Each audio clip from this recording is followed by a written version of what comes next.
Everybody, I hope everything's going good with you all. तो मैं आप लोगों के लिए डीएसए एल्गोरिथम्स और कुछ मेथड्स लाऊंगा धीरे धीरे करके सारे टॉपिक्स। मैं खुद भी सीख रहा हूँ and then for better understanding मैं सोच रहा हूँ कि एक्सप्लेनेशन वगैरह भी हो जाए, तो यू नो ग्राउंड लेवल पे एक्सप्लेनेशन नॉर्मली है, मजा आएगी आप लोग को। Then let's start. पहला टॉपिक तो आपको पता ही चल गया होगा क्या है। It's written there, binary search.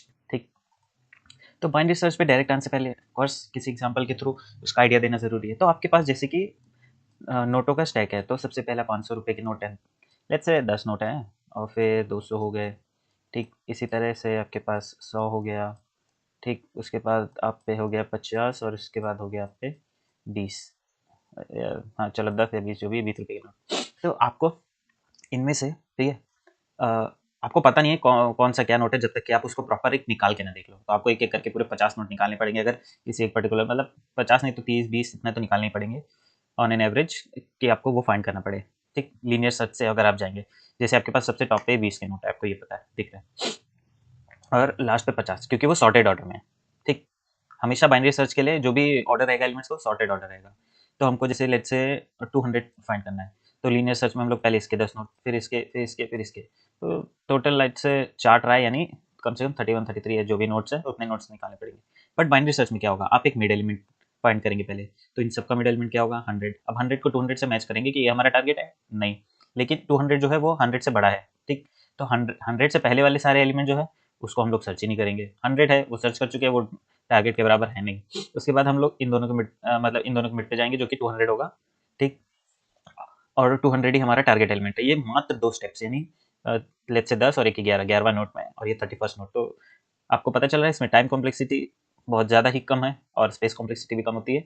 तो लीनियर सर्च की जो टाइम कॉम्प्लेक्सिटी होती है लीनियर की, वो होती है बिग ऑफ एन। एन मतलब कि आपके पास जितने एलिमेंट है, जैसे इसमें 5 है तो बिग ऑफ 5। और इसमें बाइनरी सर्च की कॉम्प्लेक्सिटी होती है बिग ऑफ लॉग एन।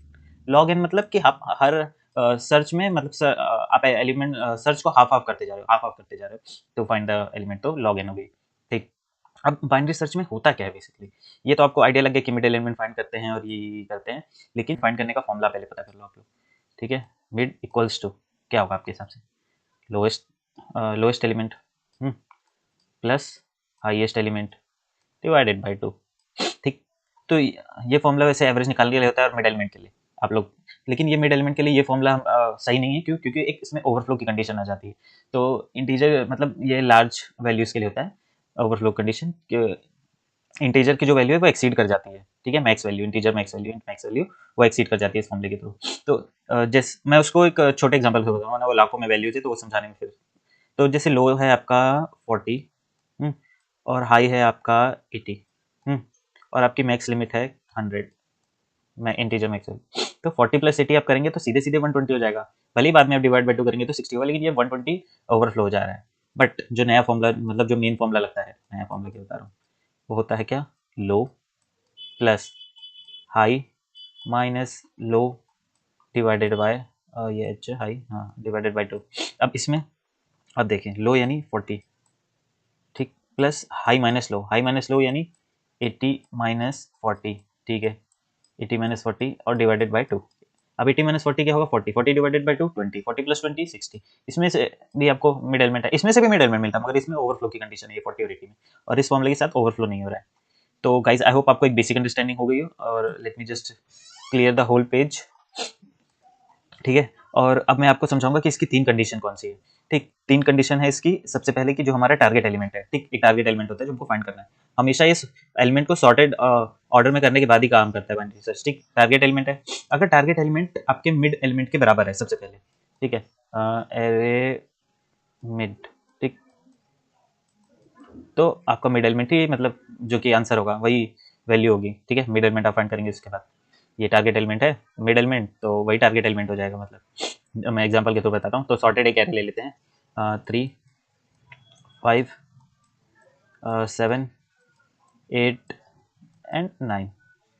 ठीक, इसमें पहली कंडीशन कब होगी, जब हमारा टारगेट एलिमेंट 7 होगा, और मिड एलिमेंट तो 7 है ही है।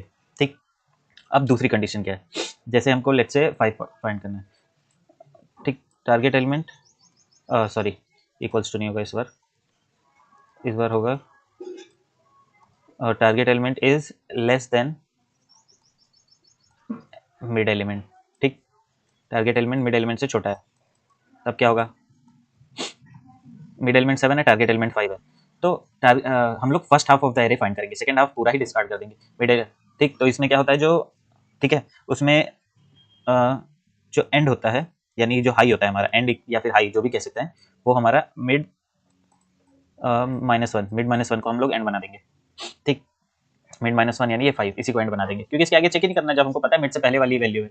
अब सेकंड अगले केस में क्या करेंगे, जब टारगेट बड़ा होगा, एरे में थोड़े सा ऐसे राइटिंग पे इतना फोकस मत कीजिएगा, राइटिंग से ज़्यादा एक्सप्लेनेशन करना है। हमारा जैसे टारगेट एलिमेंट हो गया 8, तो टारगेट एलिमेंट मिड से बड़ा है, ठीक है, तो मिड ये मिड से पहले वाले सारे एलिमेंट डिस्कार्ड कर देंगे हम लोग, उसके बाद ही सर्च करेंगे। अब इसमें जो मिड है उसको हम लोग